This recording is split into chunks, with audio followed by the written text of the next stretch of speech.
யாத்ராகமம் 34ஆம் அதிகாரம், யாத்ராகமம் 34ஆம் அதிகாரம் 10ஆம் வசனத்தை வாசிக்க கேட்போம். அதற்கு அவர், இதோ நான் ஒரு உடன்படிக்கை பண்ணுகிறேன். ஆமென். பூமி எங்கும் எந்த ஜாதிகளிடத்திலும் செய்யப்படாத அதிசயங்களை உன் ஜனங்கள் எல்லாருக்கும் முன்பாகவும் செய்வேன். ஆமென். உன்னோட கூட இருக்கிற ஜனங்கள் எல்லாரும் கர்த்தருடைய செய்கையை காண்பார்கள். ஆமென். உன்னோடு கூட இருந்து நான் செய்யும் காரியம் பயங்கரமாயிருக்கும். நான் செய்யும் காரியம் பயங்கரமாயிருக்கும். என்ன சொல்றார் ஏசப்பா? நான் உன்னோடு கூட இருந்து நான் செய்யும் காரியம் பயங்கரமா இருக்கும். அப்ப அருமையான தேவனுடைய பிள்ளைகளே, இன்னைக்கு ஏசப்பாவுடைய பிள்ளைகளுக்கு என்று சில விசேஷித்த ஆசீர்வாதங்களை கர்த்தர் நமக்காக ஆயத்தம் பண்ணி வைத்திருக்கிறார். அது அவங்க பிள்ளைகளுக்கே உரியது. நல்லா கவனிச்சுக்கொள்ளுங்க. அது அவருடைய பிள்ளைகளுக்கு உரியது, மற்றவங்களுக்கு உரியதல்ல. மற்றவங்களுக்கு வேறு விதமான ஆசீர்வாதங்கள் உண்டு. ஆனால் யார் ஒருவர் இயேசு கிறிஸ்துவின் இரத்தத்தால் கழுவப்பட்டு அவர் ஒருவரே நித்திய பிதாக ஏற்றுக்கொண்டு கர்த்தராகிய இயேசு கிறிஸ்துவின் நாமத்தினால ஞானஸ்நானம் பண்ணப்பட்டு அவருடைய பிள்ளைகளாக, அவருடைய மனவாட்டியாக இந்த சபையில் இருக்கிறோமோ, அந்த பிள்ளைகளுக்கு ஆண்டவர் கொடுக்கிற வார்த்தை, நான் உன்னோடு கூட இருந்து நான் செய்கிற காரியம் பயங்கரமா இருக்கும் என்று சொல்லி ஆண்டவர் இந்த வேளையிலே ஒரு வாக்கு தத்தத்தை நமக்கு கொடுக்கிறார். வாக்கு தத்தங்கள் எல்லாம் இயேசு கிறிஸ்துவுக்குள் ஆம் என்றும் ஆமேன் என்று முத்தரிக்கப்பட்டு இருக்கிறது. இதை யார் ஒருவர் விசுவாசிக்கிறார்களோ அந்த பிள்ளைகளோட வாழ்க்கையில இந்த வார்த்தை நிறைவேறுவதை நம்மால பார்க்க முடியும். அப்ப அருமையான தேவனுடைய பிள்ளைகளை, ஆண்டவர் ஒரு வார்த்தை கொடுப்பாரே, ஆனால் இன்றைக்கு அந்த வார்த்தைக்கு கூறிய சூழ்நிலையோடு இங்க அந்த வார்த்தை கேட்கிற பிள்ளைகள் உண்டு என்பதை நாம் அறிந்து கொள்ளுகிறோம். அப்ப அருமையான தேவனுடைய பிள்ளைகளே, இன்னைக்கு ஏசப்பா என் கூட இருந்து அவர் செய்கிற காரியம் பயங்கரமா இருக்கும் என்று சொன்னாரு. அது எப்போது அவர் என் வாழ்க்கையில செய்வார்? என்னது? அவர் அந்த காரியத்தை எப்போது என் வாழ்க்கையில செய்வார் அப்படின்னு பார்த்தீங்கன்னா, முதலாவதாக ஆதியாகமம் 35ஆம் அதிகாரம் 5ஆம் வசனத்தை வாசிங்க. பின்பு 3ஆம் வசனத்தை வாசிங்க. பின்பு பிரயாணம் புறப்பட்டார்கள். அவர்களை சுற்றிலும் இருந்த பட்டணத்தாருக்கு தேவனாலே பயங்கரம் உண்டானதினால் அவர்கள் யாக்கோபின் குமாரரை பின்தொடராதிருந்தார்கள். ஆமா, நல்லா கவனிங்க. இங்க யாக்கோபும் அவருடைய பிள்ளைகளும் எங்கேயோ புறப்பட்டு போய்கிட்டு இருக்காங்க. நல்லா கவனிங்க. அங்க புறப்பட்டு போய்கிட்டு இருக்க அந்த யாக்கோபுடைய பிள்ளைகளைய, யாக்கோபையும் யாரும் பின்தொடராதபடிக்கு, யாரும் அவங்கள வேதனைப்படுத்தாதபடிக்கு, யாரும் அவங்களுக்கு விரோதமாக எழும்பாதபடிக்கு இங்க ஏசப்பா என்ன பண்ணாரு? அவங்கள சுற்றி ஒரு பெரிய பயங்கரத்தை உண்டாக்கினார். அப்போ ஆண்டவருடைய வாக்குத்தத்தத்தை என்ன வாசிச்சோம்? நான் உன் கூட இருந்து நான் செய்கிற காரியம் பயங்கரமாய் இருக்கும். அவர் எப்படிப்பட்ட பயங்கரத்தை உண்டாக்குகிறார்? நம்ம யாரும் பின்தொடர முடியாதபடிக்கு ஒரு பெரிய பயங்கரத்தை அவர் உண்டாக்குகிறார். என் அருமையான தேவனுடைய பிள்ளைகளை, இன்னைக்கு அநேக பிள்ளைகளோட வாழ்க்கையில சில சத்துருக்கள் பின்தொடருகிற காரியங்கள் உண்டு. அன்றைக்கு கூட நம்ம வேதத்துல வாசிக்கும் பொழுது, என் அருமையான தேவனுடைய பிள்ளைகளை, இஸ்ரவேல் ஜனங்கள் எகிப்திலிருந்து புறப்படும் பொழுது அவர்கள் விடுதலை பண்ணினது போல காணப்பட்டது. ஆனா அவங்க புறப்பட்டு செங்கடல் கிட்ட வரும்போது எந்த எதிரிகள் அவங்களை விடுதலை பண்ணாங்களோ அதே எதிரிகள் என்ன பண்ணாங்க? அவங்கள பின்தொடர்ந்து திரும்பவும் அடிமையாக்கி கொள்ளும்படியாக, திரும்பவும் அவங்களை எகிப்துக்கு கொண்டு போகும்படியாக, சிறைப்படுத்தும்படியாக புறப்பட்டு வந்ததை, திரளான கூட்டமாக அவர்கள் வெறியோடு புறப்பட்டு வந்ததை வேதம் காட்டி கொடுக்கிறது. அதுபோல என் அருமையான தேவனுடைய பிள்ளைகளை, இன்னைக்கு அநேக பிள்ளைகளோட வாழ்க்கையில சில காரியங்கள் இது போலதான் எகிப்தின் பார்வோனை போலவும் அவனுடைய ஜனங்களை போலவும் அவனுடைய சேனைகளை போலவும் நம்மை அடிமைப்படுத்தும்படியாக, நம்மை வேதனைப்படுத்தும்படியாக, நம்மை சிறைப்படுத்தும்படியாக அநேக சத்துருடைய போராட்டங்கள் இன்றைக்கு தேவ ஜனங்களை பின்தொடருகிறதை நம்ம பார்க்கிறோம். எந்த நேரத்தில் இவன் காலை பிடிச்சி இழுக்கலாம், எப்போ இவனை படுகொடியில தள்ளலாம், எந்த பிரச்சனையில இவன் சிக்க வைக்கலாம், எந்த இடத்துல இவனை அவமானப்படுத்தலாம், எந்த இடத்துல இவனை தலகுனிய வைக்கலாம், எப்படி இவனை வீழ்த்தலாம், எப்படி இவனை பாவத்தில் சிக்க வைக்கலாம் சொல்லிட்டு இன்னைக்கு அநேக சத்துருடைய போராட்டம் நம்மை சூழ்ந்து இருக்கிறதை வேதம் காட்டி கொடுக்கிறது. அதனாலதான் வேதம் சொல்லுகிறது, எபிரேயர் புஸ்தகம், இந்த வசனம் உங்களுக்கு எழுதி கொடுக்கல, இந்த வேலையில் ஆண்டவர் சொல்றாரு பாருங்க. எபிரேயர் புஸ்தகத்தை மட்டும் கொஞ்சம் எடுத்துக்கொள்ளுங்க. அதில்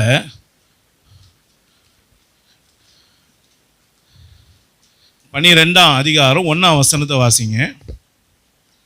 12:1 பக்கம் 309 புதிய ஏற்பாடு.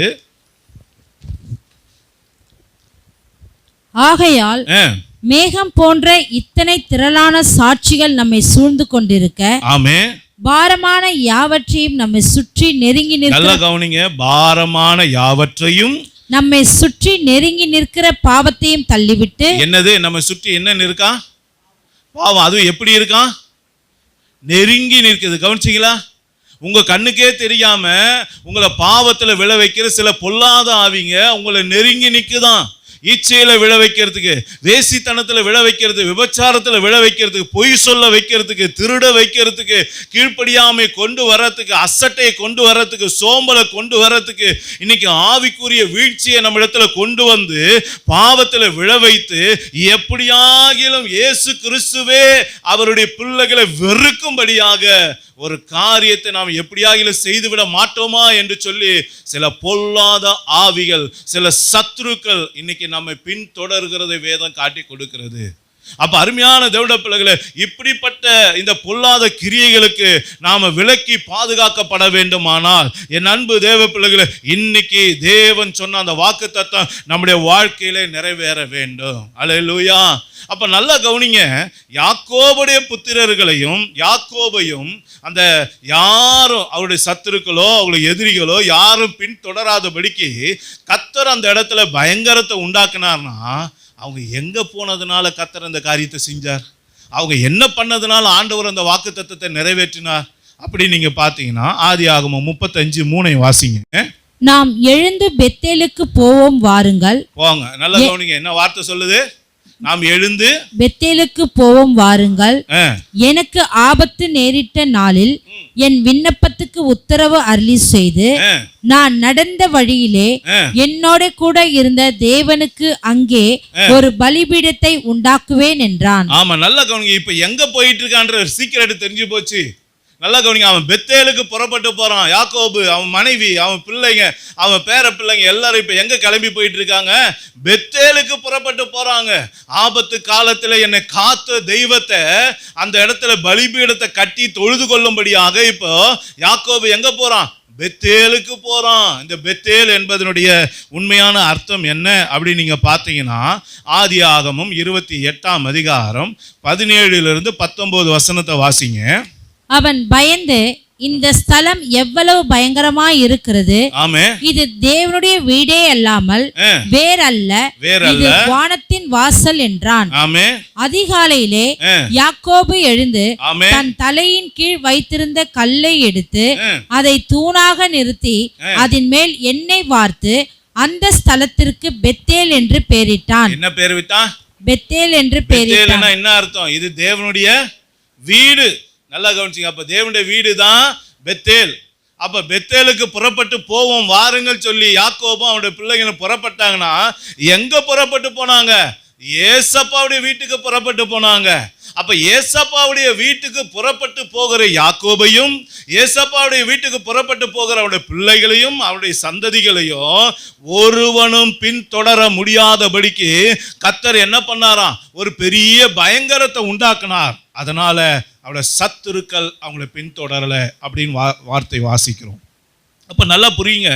இங்க யார் ஒருவர் தேவனை ஆராதிக்கிறாங்களோ, யார் ஒருவர் சபைக்கு ஒழுங்காக போகிறார்களோ, யார் ஒருவர் தேவனுக்கு பலி செலுத்த போகிறார்களோ, தேவனை துதிக்க போகிறாங்களோ, தேவனை ஆராதிக்க அவங்க மன உற்சாகமாய் போகிறார்களோ, அந்த பிள்ளைகளுடைய வாழ்க்கையில கர்த்தர் என்ன பண்றாராம்?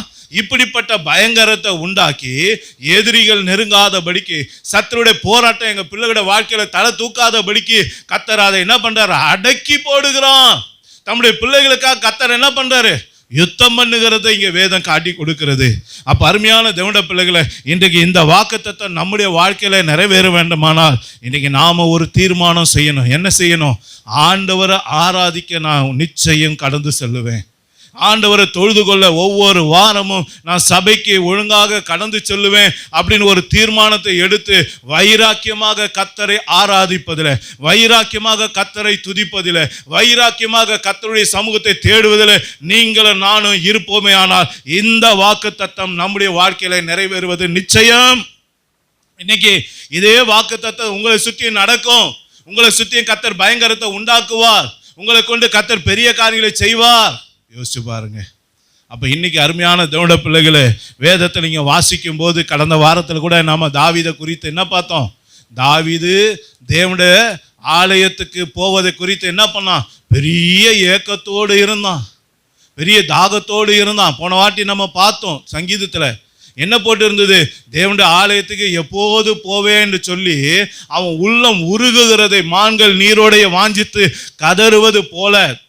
என் அருமையான தேவனுடைய பிள்ளைகளே, இங்கே தாவீதுடைய உள்ளம் தேவ சமூகத்துக்காக கதறுகிறதை, ஏங்குவதை, கெஞ்சுவதை நம்ம கடந்த வாரத்தில் பார்த்தோம். ஆனா இன்னொரு மனுஷன் இருந்தான். யாரு தெரியுங்களா? சவுல் என்கிற ஒரு மனுஷன். அவன் என்ன பண்ணான்? அவன் தேவனுடைய வீட்டை தேடுவதுக்கு பதிலாக யாரை போய் தேடி பார்த்தான்? குறி சொல்லுகிற ஒரு சகோதரியுடைய வீட்டுக்கு போனான். நல்லா கவனிச்சு பாருங்க. குறி சொல்லுகிற சகோதரி வீட்டுக்கு போனவன் வாழ்க்கையில சமாதானமா இல்லை, சந்தோஷமா இல்லை, தோற்று போனான். அவனோட ஆவிக்குரிய வாழ்க்கையில வீழ்ச்சி அடைந்தான், கர்த்தருக்கு எதிரியாக மாறி போனான். நல்லா கவனிங்க. கர்த்தருடைய வீட்டை தேடின தாவீது ஆசீர்வதிக்கப்பட்டான். அவன் ராஜ்யத்துக்கு வந்தான், இஸ்ரவேலை ஆண்டான். அவனோட வாழ்க்கை முழுவதும் சமாதானமாய் இருந்தது. பிள்ளைகள் ஆசீர்வதிக்கப்பட்டாங்க. அப்ப யோசிச்சு பாருங்க அருமையான தேவனுடைய பிள்ளைகளை, இன்றைக்கு நீங்களும் நானும் எப்படி இருக்கிறோம்? தேவனுடைய வீட்டின் மேலே நாம கவனம் செலுத்துகிறோமா? தேவனை ஆராதிக்கிறது மேலே கவனம் செலுத்துகிறோமா?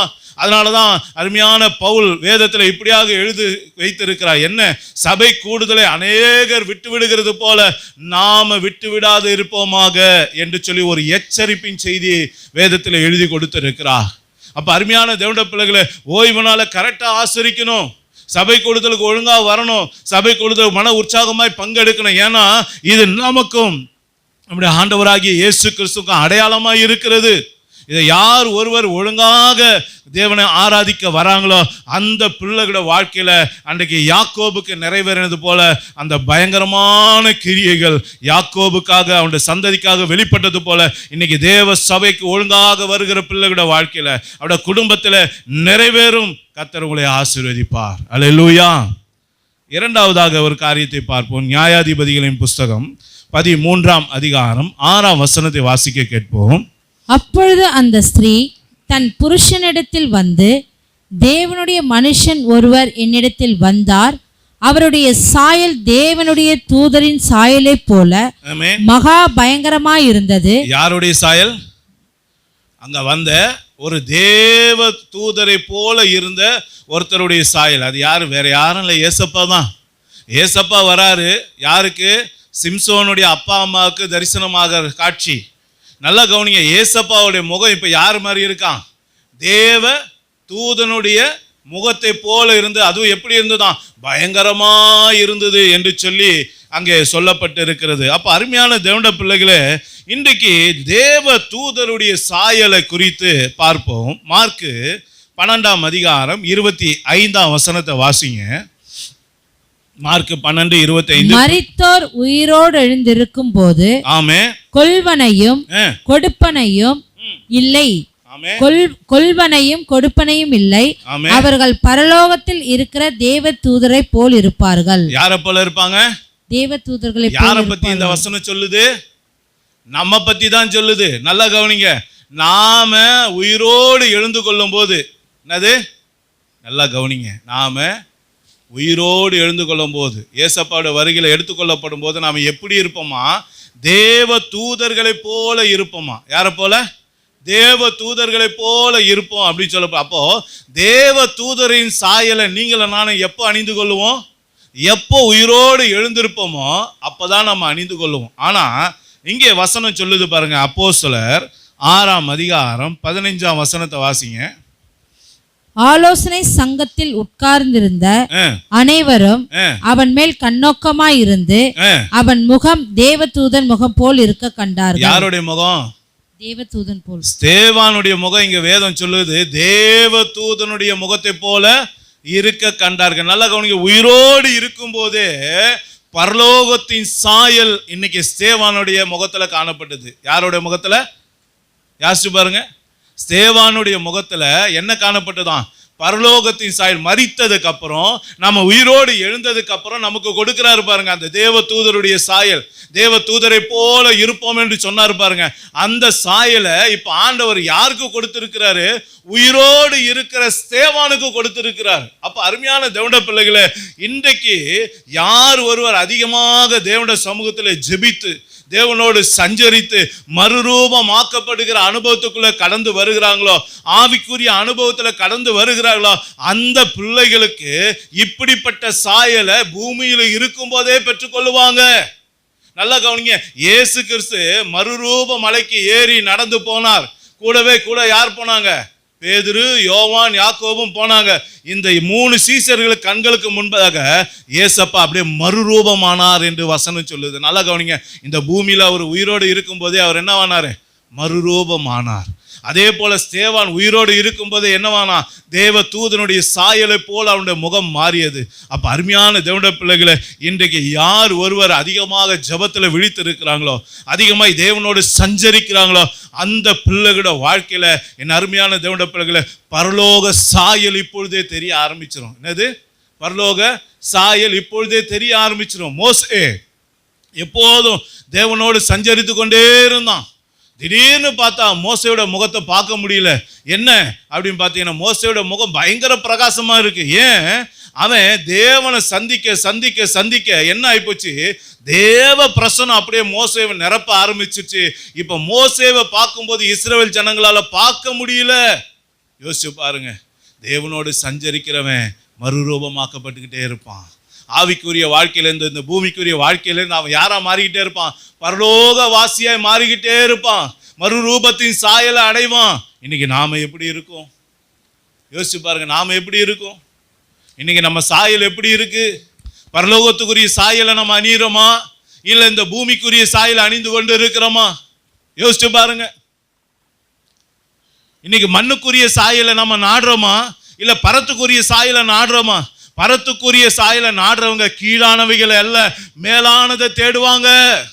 எப்போது ஜெபிப்பாங்க, எப்போது அவருடைய பாதத்துல காத்திருப்பாங்க, எப்போது அவருடைய சமூகத்தையே தேடுவாங்க, அவரோடவே சஞ்சரிப்பாங்க. ஆனா அதை தவிர்த்து இன்னைக்கு உலக காரியம் நமக்கு பெருசா தெரியுமானால், உலக நட்புகள் பெருசாய் தெரியுமானால், உலக காரியங்கள் பெருசாய் தெரியுமானால், என் அன்பு தேவ பிள்ளைகளை, அது உங்களை ஏசப்பாட்ட இருந்து பிரிக்குது. யோசிச்சு பாருங்க. இன்னைக்கு எந்த சாயலை அறைய போறீங்க? பரலோகத்தை சாயலை அணிய விரும்புறவன் அதை நோக்கி தான் போவான். நீங்க எதை விரும்புறீங்களோ அதுதான் உங்களுக்கு உண்டாகும்.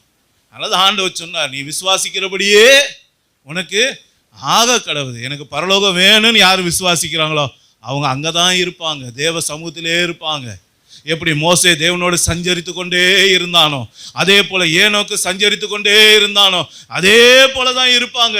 ஆனா இந்த உலகம் வேணும், இந்த உலக சிற்றின்பங்கள் வேணும், இந்த ஆசா பாசங்கள்லாம் வேணும்னு நினைக்கிறவன் எங்கதான் இருப்பான்? இதுலயே தான் சிக்கிக்கிட்டு தவிச்சுக்கிட்டே இருப்பான். நல்லா கவனிச்சு பாருங்க. இன்னைக்கு நாம எப்படி இருக்கிறோம்? இப்ப இன்னைக்கு இந்த ஸ்தேவான் இடத்துல கர்த்தர் தேவ தூதனுடைய சாயலை கொடுத்தா. அதை கொடுத்ததுனால அவனோட வாழ்க்கையில என்ன நடந்தது பாருங்க. அந்த 10ஆம் வசனத்தை வாசிங்க. அப்போஸ்தலர் 6ஆம் அதிகாரத்துல 10ஆம் வசனம். அவன் பேசின ஞானத்தையும் ஆவியையும் எதிர்த்து நிற்க அவர்களால் கூடாமற் போயிற்று. நல்லா கவனிங்க. நீங்க தேவ தூத சாயலை அடைஞ்சிங்கன்னா உங்ககிட்ட யாராலும் பேச முடியாது. பேசுறதுல 2 வகை இருக்கு. உலகத்தை அடிச்சு பேசுவோம் பாருங்க, அந்த பேச்சை சொல்லல ஆண்டவர். தேவ தூதனுடைய சாயல் வந்துருச்சுன்னா, மறுமையின் சாயல் வந்துச்சுன்னா தேவ ஞானம் வெளிப்படும் பாருங்க, தேவ பிரசன்னம் வெளிப்படும் பாருங்க. அங்க எந்த பாவியும் உங்களோட பேச முடியாது, எந்த இச்சை உள்ளவனும் உங்களோட பேச முடியாது. அவன் வாயெல்லாம் கட்டப்படும், உங்களுக்கு முன்பாக அவங்களால எதிர்த்து நிற்க முடியாது. அவ்வளோ ஞானத்தை கொடுப்பார். யோசிச்சு பாருங்க.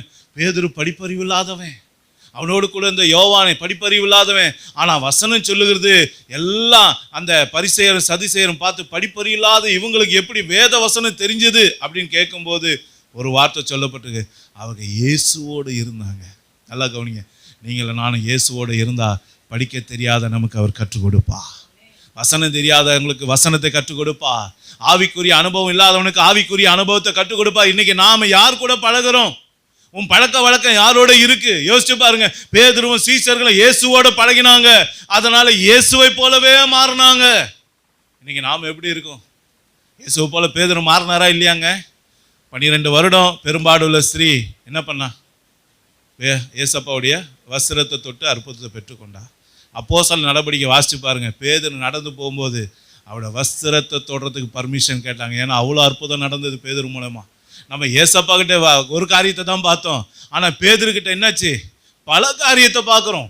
அவன் நடந்து போனாலும் அவன் நிழல் பட்டே ஜனங்க சுபம் ஆனாங்க. அவனோட வஸ்திரத்தை தொடுறதுக்கு பர்மிஷன் கேட்டாங்க. அவ்வளோ அற்புதம் அடையாளங்கள் நடந்தது. எப்படி? அவன் இயேசுவோடு பழகி பழகி பழகி இயேசுவை போல மாறி போனான். அல்லேலூயா. இப்போ பேதுருவை பார்க்கல ஜனங்க, யாரை பார்த்தாங்க? இயேசுவை பார்த்தாங்க. அல்லேலூயா. உங்களுக்குள்ள இயேசு இருக்கிறாரா பிரதர்? உங்களுக்குள்ள இயேசு இருக்கிறாரா சிஸ்டர்? உங்களுக்குள்ள இயேசு இருக்கிறாரா? நீங்க யாரோட அதிகமா பழகுறீங்க? எங்க நேரத்தை செலவழிக்கிறீங்க? யோசிச்சு பாருங்க. அதன்படி தான் உங்க வாழ்க்கை. அதுதான் உங்க வாழ்க்கை. ஆவிக்குரியவன் ஆவிக்குரியதை சந்திப்பான். ஆவிக்குரியவன் ஆவிக்குரிய இடத்துல இருப்பான். ஆவிக்குரியவன் ஆவிக்குரிய காரியங்களில் ஈடுபடுவான். நாம எந்த காரியத்தில் ஈடுபடுறோம்? யோசிச்சு பாருங்க ஐயா. ஆனா அவன் வந்தது என்ன வேலைக்கு? யாரு? இந்த ஸ்தேவான் சொல்றேன் பாருங்க. அவன் எந்த வேலைக்கு வந்தானா?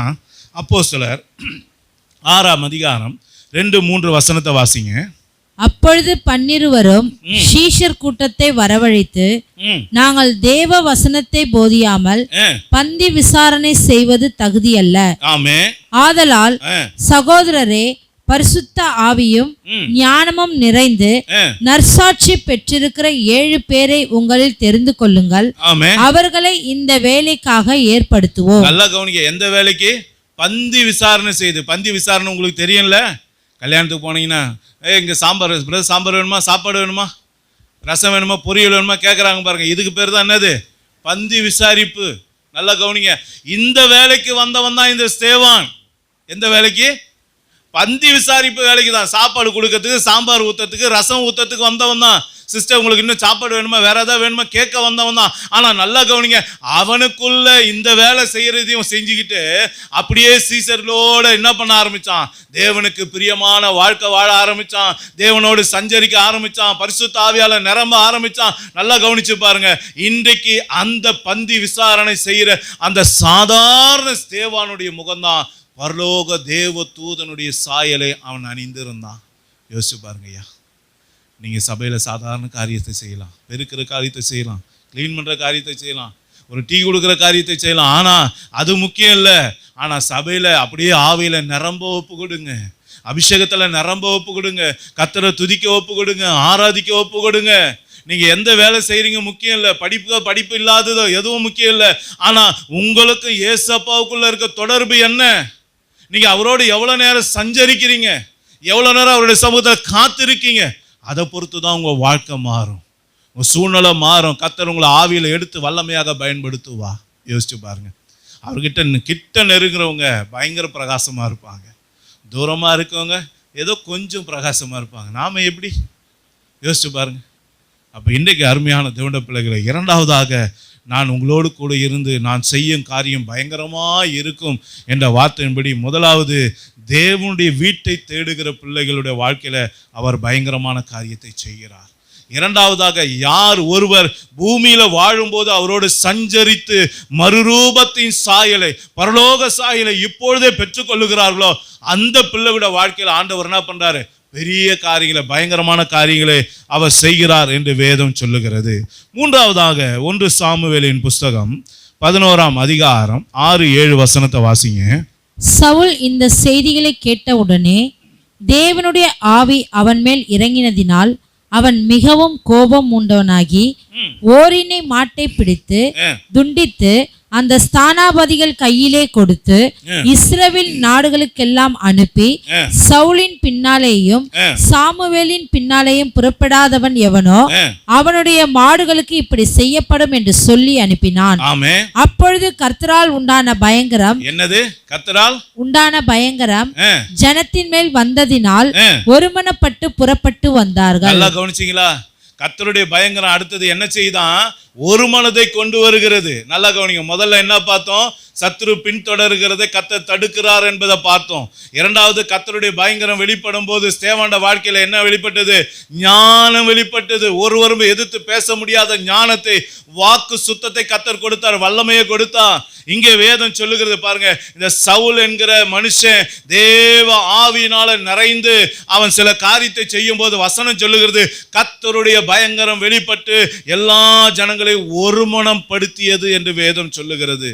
அப்ப அருமையான தேவனுடைய பிள்ளைகளை, இன்னைக்கு ஆவிக்குரிய வாழ்க்கையில பயணித்துக் கொண்டு இருக்கிற நமக்கு குடும்பத்தில் ஒரு மனம் தேவை, சபையில ஒரு மனம் தேவை.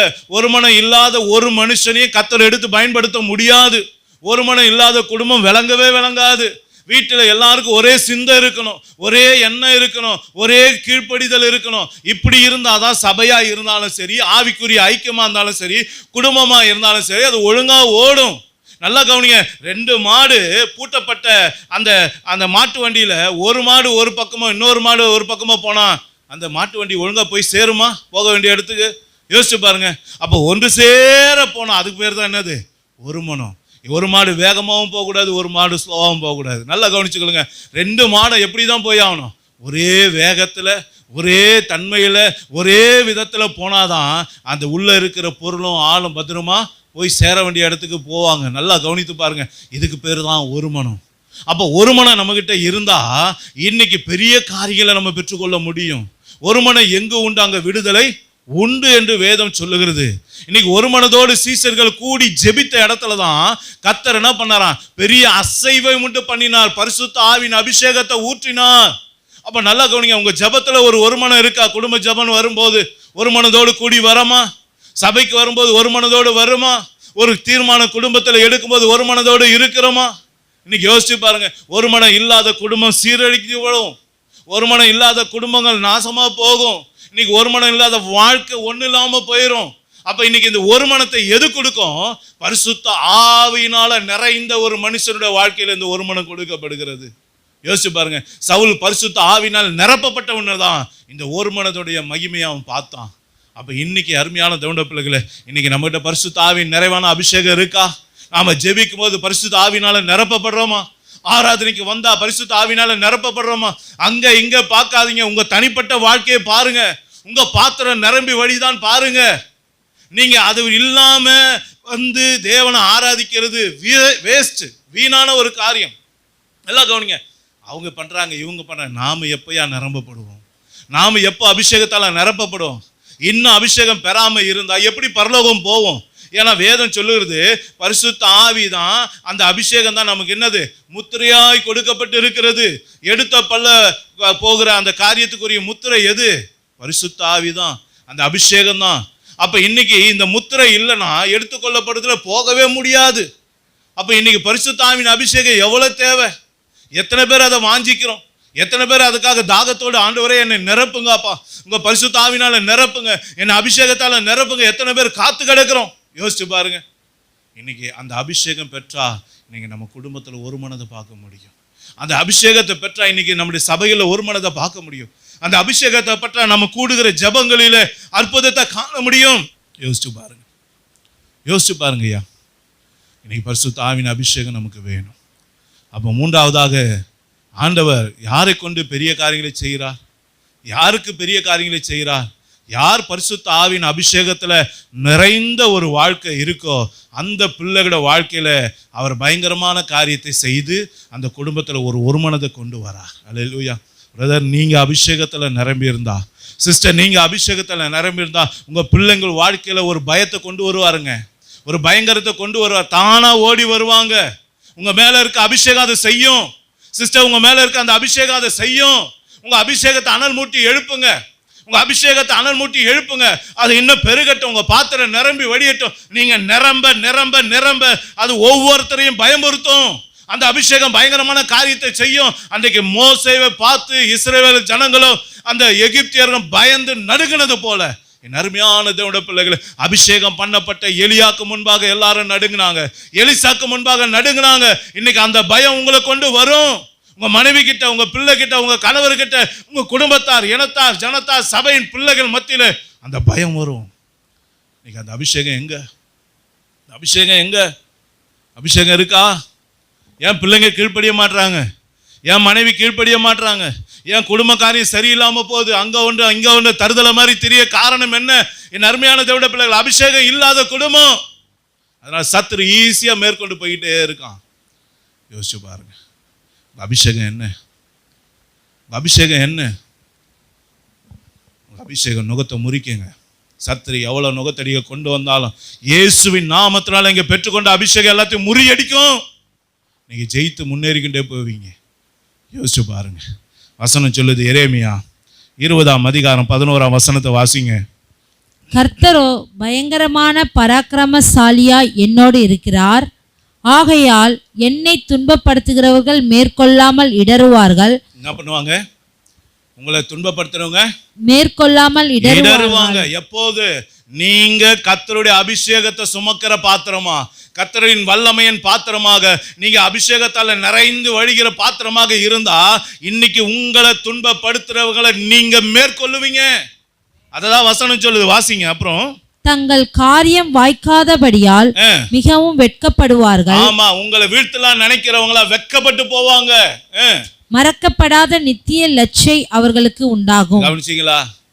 இதெல்லாம் உங்க சத்துருக்களுக்கு ஆண்டவர் கொடுக்கணும்னா, உங்களை விரோதிக்கிறவர்களுக்கு ஆண்டவர் கொடுக்கணும்னா, அவங்க நினைக்கிற காரியங்கள் வாய்க்காதே போகணும்னா, என் அருமையான தேவனுடைய பிள்ளைகளை, இன்றைக்கு உங்க அபிஷேகத்தை அனல் மூட்டி எழுப்புங்க.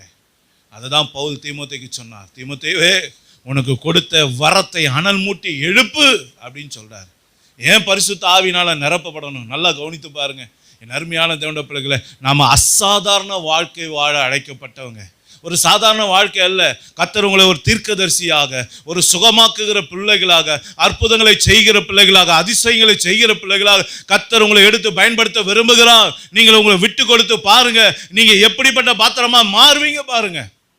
யோசிச்சு பாருங்க. தாவீது சாதாரண ஆடு மேய்ச்சவன் தான், ஆனா இஸ்ரவேலுக்கு அதிபதியாக கர்த்தர் மாற்றினார். சிறைச்சாலையில் இருந்தவன் தான் யோசேப்பு, எகிப்துக்கு அதிபதியாக கர்த்தர் மாற்றினார். நீங்க யாரா இருக்கீங்க, எவங்களா இருக்கீங்க முக்கியம் இல்லை. உங்க மேல அபிஷேகம் இருந்தா உங்களை தேடி ஆசீர்வாதம் வரும், உயர்வுகள் வரும், உங்களை தேடி காரியங்கள் ஓடி வரும். அபிஷேகம் பண்ணப்பட்டவனை எதுவும் தடுக்க முடியாது, எந்த காரியமும் தடுக்க முடியாது. எந்த உயர்வும் அவனை தேடி தான் வந்து நிற்கும். அல்லேலூயா. உங்க அபிஷேகம் என்ன? உங்க அபிஷேகத்தின் அளவு என்ன? யோசிச்சு பாருங்க. அப்போ 3 காரியத்தை பார்த்தோம். கடைசியா ஒரு காரியத்தை நம்ம பார்ப்போம். 4வதாக, கர்த்தர் நம்மோடு கூட இருந்து செய்கிற காரியம் பயங்கரமா இருக்கும். 4வது காரியம் 2 நாளாகமம் 17:9-10 வாசிங்க. இவர்கள் யூதாவிலே உபதேசித்து கர்த்தருடைய வேத புஸ்தகத்தை வைத்துக்கொண்டு யூதாவின் பட்டணங்களில் எல்லாம் திரிந்து ஜனங்களுக்கு போதித்தார்கள். யூதாவை சுற்றியிருக்கிற தேசங்களுடைய ராஜ்யங்களின் மேலெல்லாம் கர்த்தரால் உண்டான பயங்கரம் வந்ததினால் யோசபாத்தோடு யுத்தம் பண்ணாதிருந்தார்கள். நல்லா கவனிச்சீங்களா ஐயா? நம்ம நினைக்கிறோம் பாருங்க, சாதாரண விஷயம் நினைக்கிறோம் பாருங்க, பைபிள் வாசிக்கிறது. நம்ம நினைக்கிறோம் பாருங்க, பைபிள் ரீட் பண்றது அதெல்லாம் ஒரு அற்ப காரியமா நினைக்கிறோம் பாருங்க. அந்த அற்ப காரியமா நினைக்கிறதெல்லாம் கர்த்தர் மேலான காரியத்தை வச்சிருக்கார். அல்லேலூயா. தேவன் எப்போதுமே தங்களுடைய எளிமையில வெளிப்படுகிற தேவனா இருக்கிறார். நல்லா கவனிங்க. நீங்களும் நானும் கையில வச்சிருக்க இந்த வேத புஸ்தகத்தை வாசிச்சா, தியானம் பண்ணா, அதன்படி நாம நடக்க ஆரம்பிச்சுட்டோம்னா, இன்னைக்கு நமக்கு விரோதமா யுத்தம் பண்ண ஒருத்தர் எழும்பாதபடிக்கு கர்த்தர் என்ன பண்றாராம்? நமக்கு விரோதமா எழும்புகிற காரியத்தின் மேல் பயங்கரத்தை உண்டு பண்றார். யுத்தம் வராத வாழ்க்கை உங்களுக்கு வேணும்னா வேதத்தை வாசிங்க, பைபிளை வாசிங்க. நல்லா கவனிச்சு பாருங்க, பைபிள் வாசிக்கிறதுல எவ்வளவு ஆசீர்வாதம் கொட்டி கிடக்குது பாருங்க. இன்னைக்கு ஏன் யுத்தம் வீட்டுல வருது, வாசல் வரைக்கும் வருது? ஏன் அக்கம் பக்கத்தால யுத்தம் வருது, ஜனத்தாரால வருது, கடன் பிரச்சனையால வருது, வியாதியால ஒரு யுத்தம் வருது, குடும்பத்துல சமாதானம் இல்லை. ஏன் இந்த யுத்தம்லாம் வரத்துக்கு காரணம்? நம்ம கிட்ட பைபிள் ரீடிங் ஒழுங்கா இல்லை, சரியான பைபிள் ரீடிங் இல்லை, அதை தியானிக்கிற பழக்கம் இல்லை, அதன்படி நடக்கிற பழக்கம் இல்லை. அதனால இன்னைக்கு நம்மள சத்துருக்கலாம் ஈஸியா நம்மளை மேற்கொள்றாங்க. வேதம் வாசிக்கிறவனு ஒருத்தனை மேற்கொள்ள முடியாதுங்க. நீங்க வேதத்தை வாசிச்சு பாருங்க, தியானம் பண்ணுங்க. வேத வசனம் சொல்லுகிறது, எஸ்ரா வேதத்தை அவன் எப்போதும் தியானம் பண்ணி தன்னுடைய இருதயத்தை பக்குவப்படுத்தி நல்ல ஒரு வேத பாரகனாய் மாறினான். சாதாரண மனுஷன் தான், வேதத்தை வாசிச்சான் தியானம் பண்ணான். இன்னைக்கு எப்படி ஆயிட்டான்? தன்னுடைய இருதயத்தை பக்குவப்படுத்தி இருந்தான், வேத பாரகனாக மாறினான். வேத வசனம் சொல்லுது, எஸ்ராவோடைய கர்த்தருடைய கரம். என்னது? எஸ்ராவோட கர்த்தருடைய கரம் இருந்து, கர்த்தருடைய கரம் இருந்தால் அவனை யாரை தோக்கடிக்க முடியுமா? மேற்கொள்ள முடியுமா? யோசிச்சு பாருங்க. வேதம் வாசிக்கிறவன் தலை மேல ஏசப்பாவுடைய கரம் இருக்கணும், அவன் வீட்டு மேல கர்த்தருடைய கரம் இருக்கணும், அவன் பொருள் மேல கர்த்தருடைய கரம் இருக்கணும். யார் அவனை மேற்கொள்ள முடியும்? ஒருத்தரை மேற்கொள்ள முடியாது. அப்போ உங்க வேத வாசிப்பு என்ன? யோசிச்சு பாருங்க. ஏன் இரவும் பகலும் தாவீது கர்த்தருடைய வேதத்துல தியானமா இருங்கன்னு சொன்னான்? ஏன் சொன்னான்? இந்த அற்புதம் நடக்கும், இந்த அதிசயம் நடக்கும். உங்க வீட்டுல யுத்தம் இருக்காது, உங்க குடும்பத்துல யுத்தம் இருக்காது, எங்கும் சமாதானத்தை கர்த்தர் கட்டளையிட நமக்கு கொடுத்த ஒரு அருமையான காரியம் தான் வேத வாசிப்பு, தியானம். அதன்படி நடக்கிறது. யோசிச்சு பாருங்க. இன்னைக்கு ஒரு காரியத்தை பார்ப்போம். அப்போஸ்தலர் 17:11 வாசிங்க. அப்போஸ்தலர் 17:11 பக்கம் 188 புதிய ஏற்பாடு. அந்த பட்டணத்தார் மனோவாஞ்சியாய் வசனத்தை ஏற்றுக்கொண்டு காரியங்கள் இப்படி இருக்கிறதா என்று தினந்தோறும் வேத வாக்கியங்களை ஆராய்ந்து பார்த்ததினால் தெசலோனிக்கேயில் உள்ளவர்களை பார்க்கிலும் நற்குணசாலியாய் இருந்தார்கள். நல்லா கவனிச்சீங்களா? தெசலோனிக்கே சபையில் இருக்கிற பிள்ளைகளை காட்டிலும் இந்த பெரையா பட்டணத்தார் எப்படிப்பட்டாங்களா இருந்தாங்களாம்? வேதத்தை இப்படி இருக்கா அப்படி சொல்லி வசனத்தை ஏற்றுக்கொண்டு அனுதினமும் ஆராய்ந்து பார்த்ததுனால, தியானம் பண்ணினதுனால வசனம் சொல்லுது அவர்கள் நற்குணசாலிகளா இருந்தாங்க. நல்ல குணம் எப்போ வருங்க ஒரு மனுஷன் வாழ்க்கையில? ஏசப்பாடு வேதத்தை வாசிக்கிறவனுக்கு தான் வரும். அல்லேலூயா. நீங்க வாசிச்சு பாருங்க. மோசே மூர்க்க குணத்துல கொலவெறியோட இருந்தவன் ஏசப்பாவோட சஞ்சரிக்க வசனம் சொல்லுது அவன் அப்படியே நீடிய சாந்தம் உள்ளவனாய் மாறினான். ஏசப்பாவே அவனை பார்த்து சொன்னார். என்ன சொன்னாரு? மோசேவை போல பூமியில சாந்த குணம் உள்ளவன் ஒருத்தனும் இல்லைன்னு பேர் எடுத்தான் பாருங்க. யோசிச்சு பாருங்க. ஆனா அதுக்கு முன்னாடி அவனோட வாழ்க்கை எப்படி இருந்தது? மூர்க்கம். எப்போ பார்த்தாலும் மூக்குக்கு மேல கோவம் வரும். ஆனா எப்போ ஒருத்தன் வேதத்தை வாசிக்க ஆரம்பிக்கிறானோ, எப்போ ஒருத்தன் தியானம் பண்ண ஆரம்பிக்கிறானோ, அவனோட கேரக்டரையே மாத்துவா, சுபாவத்தையே மாத்துவார். கோபம் மாறும், எரிச்சல் மாறும், மூர்க்கம் மாறும், அகங்காரம் மாறும், திமிர்த்தனெல்லாம் மாறும், துணிகரெல்லாம் மாறும், அருவருப்பெல்லாம் மாறும். பரிசுத்த வாழ்க்கை உனக்கு கொடுக்கப்படும். நீ நற்குணசாலியாய் மாறுவா. எப்போ? வேதத்தை வாசிச்சா, வேதத்தை தியானம் பண்ணா, கொடுக்கப்படுகிற உபதேசத்தை ஒழுங்கா கேட்டா. யோசிச்சு பாருங்க. யோசபாத் என்ன பண்ணா? தன்னுடைய ஜனங்களுக்கு உபதேசத்தை கொடுத்தான். பைபிளை எடுத்து தெரு தெருவா பிரசங்கம் பண்ண வச்சான். இன்னைக்கு அந்த பிரசங்கம் தான் அவனுக்காக பாதுகாப்பாக நின்னது. யோசிச்சு பாருங்க. உங்கள் பைபிள் ரீடிங் எப்படி இருக்கு? வீட்டில் ஏசப்பா பற்றி பேசுகிறீங்களா, இல்லை வேற எதை பற்றி பேசுகிறீங்க? யோசிச்சு பாருங்க. உங்கள் தியானம் எதை பற்றி இருக்கு? உங்கள் பேச்சு எதை பற்றி இருக்கு? உங்கள் மைண்டெல்லாம் எது ஓடிக்கிட்டு இருக்கு? வசனம் ஓடிக்கிட்டு இருந்தா இன்னைக்கு இந்த காரியம்லாம் நம்ம வாழ்க்கையில் நடக்கும். ஆனால் வேற ஏதாவது ஓடிக்கிட்டு இருந்தா அதுபடி தான் நம்ம வாழ்க்கை இருக்கும். யோசிச்சு பாருங்க. அப்போ 4 காரியம். இன்னைக்கு ஏசப்பா நம்ம கூட இருந்து பயங்கரமான காரியங்களை செய்யணும்னா என் அருமையான தேவனுடைய பிள்ளைகள், 1 பெத்தேலை தேடணும். 2வது வேத வசனம் சொல்லுகிறது நாம அவரோடு சஞ்சரித்து மறுமையின் சாயலை அணிந்து கொள்ளணும். 3வதாக வேத வசனம் சொல்லுவது நாம பரிசுத்த ஆவியினால நிரப்பப்பட்ட ஒரு வாழ்க்கை நம்மகிட்ட இருக்கணும். 4வதாக வேதத்தை வாசித்து தியானித்து அதன்படி நடக்கிறவளா இருக்கணும். அப்பதான் நமக்கு ஆசீர்வாதம். அல்லேலூயா, அல்லேலூயா. அப்போ இன்னைக்கு நம்ம என்ன தீர்மானம் பண்ண போறோம்? யோசிச்சு பாருங்க. இப்படியே புலம்பலோட, இப்படியே கண்ணீர் வடிச்சுக்கிட்டு, இப்படியே ஒரு சாதாரண வாழ்க்கை தான் வாழ போகிறோமா? இல்லை, இதெல்லாம் மேற்கொண்டு ஜெயிச்சு ஒரு ஆசீர்வாதமான வாழ்க்கை வாழ போகிறோமா? யோசிச்சு பாருங்க. நம்ம எல்லாரும் எழுந்திருப்போமா? எல்லாரும் எழும்பி நின்று கண்களை மூடி கர்த்தர் கொடுத்த வார்த்தைக்காக நம்ம எல்லாரும் அவருக்கு நன்றி செலுத்துவோமா? எல்லாரும் எல்லாரும் எல்லாரும் அவருக்கு நன்றி செலுத்துங்க. இன்றைக்கி ஆண்டவருடைய வார்த்தையை கொஞ்சம் மனசில் கொண்டு வந்து நிறுத்துங்க. நான் எப்படி இருக்கிறேன்? இன்றைக்கி நிச்சயம் என் வாழ்க்கையில் ஏசப்பா என் கூட இருக்காரா? என் கூட இருந்தால் அவர் தான் செய்கிற காரியம் பயங்கரமாக இருக்குன்னு சொன்னாரே. அப்போ ஏன் என் வாழ்க்கையில் அந்த பயங்கரமான காரியங்கள் நடக்க மாட்டேங்குது? இத்தனை பேருடைய வாழ்க்கையில் நடந்த விஷயம் என் வாழ்க்கையில் ஏன் நடக்கலை? யோசித்து பாருங்க. உங்களை நீங்களே நிதானித்து பாருங்க, ஆராய்ந்து பாருங்க. இன்னும் எவ்வளோ காலம்தான் நான் சரி பர்ஃபெக்டாக இருக்கேன்னு நினச்சிக்கிட்டு நம்மளை நாம ஏமாற்றிக்கிட்டு வஞ்சித்து கொண்டே இருப்போம். கொஞ்சம் நம்மளை விட்டு கொடுப்போமா ஏசப்பா கிட்ட? நம்ம எல்லாரும் அவர்கிட்ட தேடுவோம். நம்ம எல்லாம் குறைவுள்ளவங்க தான் அவருக்கு தெரியும். அதனால தான் ஆண்டவர் தம்முடைய வார்த்தை கொண்டு நம்மோடு கூட பேசுகிறார். ஒப்பு கொடுப்போமா? என் அன்பு சகோதரனே, என் அன்பு வாலிப தம்பி, வாலிப தங்கை, என் அன்பு சகோதரியே, நம்ம எல்லாரும் ஆண்டவருடைய வார்த்தைக்கு நேராக கொஞ்சம் உங்கள் மனதை செலுத்துங்க. இன்றைக்கி நாம் எப்படி இருக்கிறோம்? என் வாழ்க்கை எப்படி இருக்குது? இன்றைக்கி ஏசப்பா என் கூட இருக்காரா? இந்த பயங்கரமான காரியம் அன்னைக்கு யாக்கோபுக்கும் அவனுடைய குடும்பத்துக்கு நடந்ததே, அது நம்மகிட்ட நடக்குதா? ஸ்தேவானுக்கு நடந்ததே, அது நம்மகிட்ட நடக்குதா? சவுலுக்கு நடந்ததே, அது நமக்கு நடக்குதா? இன்னைக்கு யோசபாத்துக்கு அவனுடைய ஜனங்களுக்கு நடந்தது, அது நமக்கு நடக்குதா? அப்ப நடக்கலைன்னா என்ன பிரச்சனை? எதனால பிரச்சனை? நாம தேவனை தேடுவதில் எப்படி இருக்கிறோம்? தேவனோடு சஞ்சரிப்பதில் நாம எப்படி இருக்கிறோம்? நம்முடைய அபிஷேகம் எப்படி இருக்கு? அபிஷேகம் பெற்று இருக்கிறனா இல்லையா? பெற்றா அதுல இன்னும் நான் அதிகமா அது வளருகிறவனா, இன்னும் பெருகிறவனா இருக்கிறேனா? யோசிச்சு பாருங்க. என் வேத தியானம் எப்படி இருக்கு? என் வேத வாசிப்பு எப்படி இருக்கு? வேதத்துக்கு கீழ்ப்படுகிற குணம் எப்படி இருக்கு? ஒரு ஃபார்மாலிட்டி கிறிஸ்தவனா நான் இருக்கிறேனா, இல்லை உண்மையான கிறிஸ்தவனா இருக்கிறேனா? வேதத்தில் 2 கூட்டம் சொல்லப்பட்டிருக்கு. உள்ளத்தில் யூதனானவனே யூதன் என்று சொல்லப்பட்டிருக்கிறது. அந்த யூதனுக்கு தான் ஆசீர்வாதம். பேருக்கு ஒரு ஆபிரகாமுடைய சந்ததியில பிறந்ததுக்காக அவன் யூதன்ற பேர்ல வருவானா, அவனுக்கு ஆசீர்வாதம் இல்லை. யார் உள்ளத்தில் யூதனானவனோ, யார் உண்மையாய் வேதத்தை வாசித்து இன்னைக்கு சொல்லப்பட்ட இந்த உபதேசத்துக்கு கீழ்ப்படுகிறானோ, இவங்கள் தான் உண்மையான கிறிஸ்தவர்கள், இவங்க தான் உண்மையான இஸ்ரவேலர்கள், இவர்கள் தான் உண்மையான யூதர்கள். இந்த பிள்ளைகளை ஆசீர்வதித்து தான் அவர் பயங்கரமான காரியத்தை செய்கிறார். இன்னைக்கு நாம என்ன செய்ய போறோம்? நாம என்ன செய்ய போறோம்? அந்த பட்டியலில் நீங்க வரப்போறீங்களா, இல்லை அதை தாண்டி போக போறீங்களா? யோசிச்சு பாருங்க. கர்த்தர் இன்னைக்கும் உண்மையுள்ளவருங்க.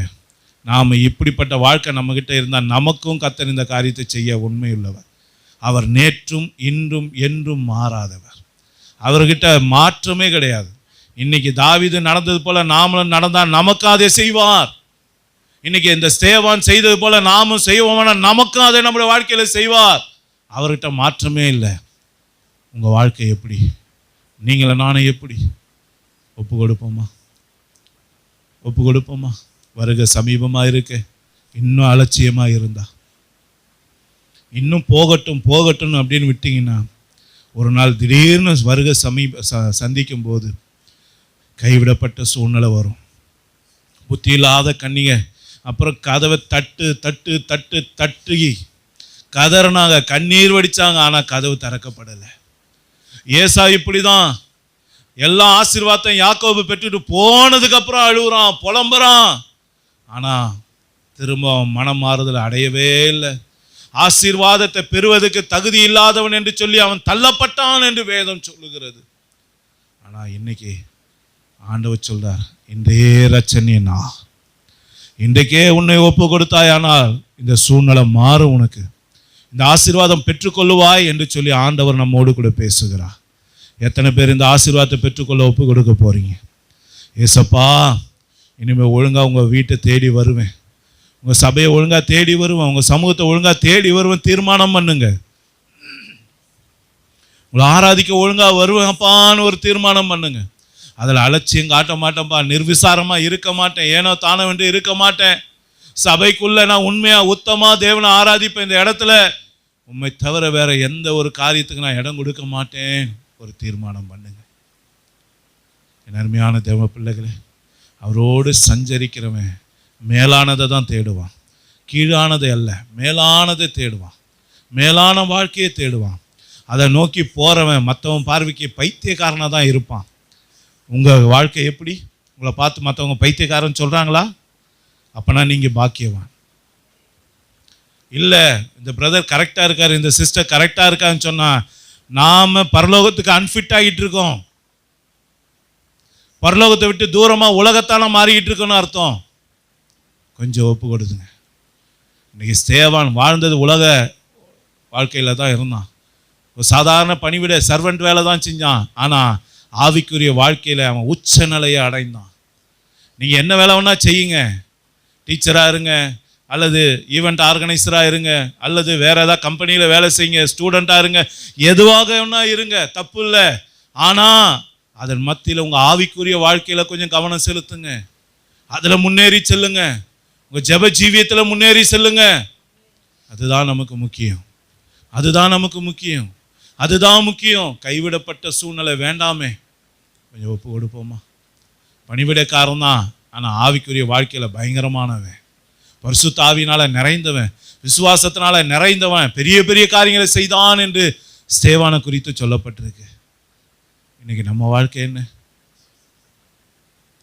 என் அருமையான தேவனுடைய பிள்ளைகளே, ஒரு மனம் இல்லாமல் கஷ்டப்படுறோமே, குடும்பம் சிதறடிக்கப்படுது, பிள்ளைங்க கீழ்ப்படியிலேயே, குடும்ப சூழ்நிலைகள் ஒன்றும் இல்லாமல் போகுதே.